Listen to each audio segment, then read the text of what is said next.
Good morning বন্ধুরা, তোমরা কেমন আছো? আশা করি খুব ভালো আছো। আমিও খুব ভালো আছি। প্রতিদিনকার মতো আজকেও আমি রেসিপি নিয়ে হাজির হলাম।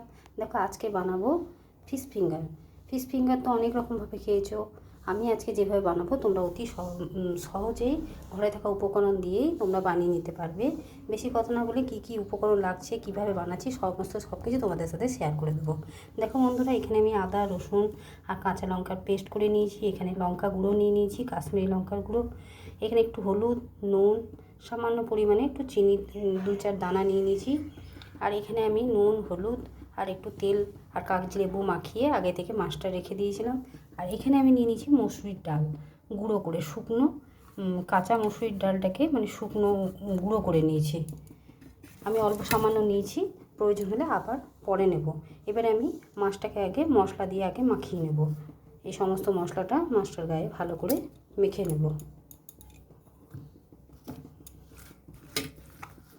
ভালো করে 2 পিঠ ভালো করে মাখিয়ে নেব, যাতে মশলাগুলো খুব ভালো মতন কোট হয় আর খেতেও সুস্বাদু লাগে। মশলাটা ওপরে সব কিছু আমি আগে ভালো করে খুব ভালো করে মাখিয়ে নিই, তারপর আমি একদম দেখো সহজভাবে, বেশি সময়ও লাগবে না। আর এতে মসুরির ডাল গুঁড়ো নিয়ে নিয়েছি, আগে আমি ভালো করে মেখে নিই, তারপর আমি আবার ফিরে আসছি তোমাদের কাছে। দেখো বন্ধুরা, সমস্ত মাছে মশলা খুব ভালো করে মাখানো হয়ে গেছে। এবারে আমি একটা একটা করে ডালের যে গুঁড়ো করে রেখেছি সেই ডাল গুঁড়োটার ওপরে আমি দিয়ে দেব। এইভাবে কোট করে নেব, খেতে দারুণ লাগবে আর মুচমুচে হবে। আর আমি এদিকে কড়াইটাও বসিয়ে দিয়েছি তেল গরম হতে। দেখো বন্ধুরা, এইভাবে আমি সমস্ত মাছগুলোতে ভালো করে কোট করে নেব। তারপর তোমাদের কাছে ফিরে আসছি। সরি বন্ধুরা, তোমার কাছে বলে ফেলেছি, তোমাদের কাছে আবার ফিরে আসছি। দেখো বন্ধুরা, সমস্ত মাছের উপরে আমি ডালের গুঁড়োগুলো দিয়ে কোট করে দিয়েছি খুব ভালো করে। আর এদিকে আমি তেল গরম হতে দিয়ে দিয়েছি। এবারে আমি একে একে ছেড়ে দেব। দেখো বন্ধুরা, 3টে মাছ আমার খুব দরকার ছিল, তাই আমি 3টে প্রয়োজন মতো বানালাম। তোমাদের যেরকম যতটা প্রয়োজন সেভাবে বানাবে। দেখো, আমি তেলের মধ্যে দিয়ে দিলাম। এবারে আমি খুব আস্তে ধৈর্য ধরে ভাজবো।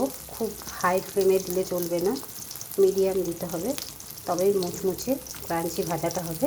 আর এইভাবে খেয়ে দেখবে, অতি অবশ্যই দারুণ লাগে। গরম ভাতে অনেক রকমভাবে খেয়েছো, একবার এইভাবে খেয়ে দেখবে। চলো বন্ধুরা, বেশি কথা না বলে এবারে এই এক ধারটা হতে দিতে হবে, ততক্ষণ একটু অপেক্ষা করি। দেখো বন্ধুরা, এক দিকটা হয়ে গেছে, উল্টে দিলাম। আরেক দিক ভালো মতন হতে দিতে হবে, তবেই আস্তে আস্তে ধৈর্য ধরে ভাজতে হবে, তবেই মুচমুচে আসবে। আর ডালের যে গুঁড়োটা দেওয়া হয়েছে না, তার জন্য বেশ মুচমুচে হবে আর খেতেও দারুণ লাগবে।